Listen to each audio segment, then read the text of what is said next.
संतोष देशमुख हत्येतील आरोपी कृष्णा आंधळेला पकडण्यात पोलिसांना अपयश। 47 दिवस उलटूनही आरोपीचे धागेदोरे मिळेना। पोलिसांच्या तपासावर राजकीय नेत्यांकडून संशय व्यक्त।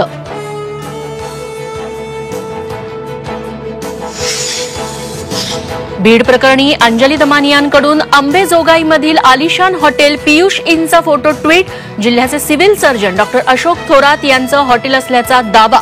थोरातांच्या चौकशीची मागणी।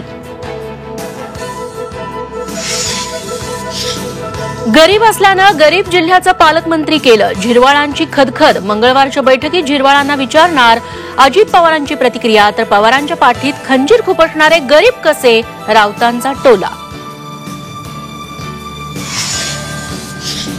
ज्यांना मतदारांनी डिलीट केलंय ते कोस्टल रोडचं श्रेय घेण्याचा केविलवाणा प्रयत्न करतायत। एकनाथ शिंदेंचा उद्धव ठाकरेंवर नाव न घेता हल्लाबोल।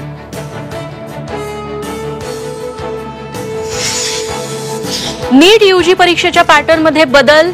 एनटीएने ऐच्छिक प्रश्न हटवले, वेळही केला कमी। नीट यूजी परीक्षेत आता 200 ऐवजी 180 प्रश्न असणार।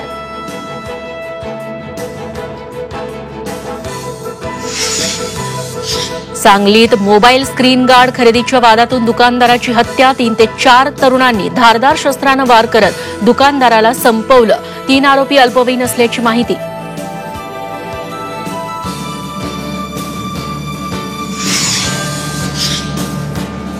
राज्यात गियाबारेचा एक बळी। सोलापुरातील रुग्णाचा गियाबारेमुळे मृत्यू।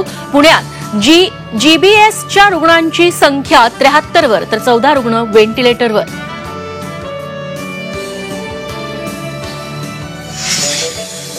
आणि नांदेडच्या माहूरमध्ये भाविकांना विषबाधा। 50हून अधिक भाविकांवर उपचार सुरू। उपवासाची भगर आणि शेंगदाण्याची आमटी खाल्ल्याने विषबाधा झाल्याची माहिती।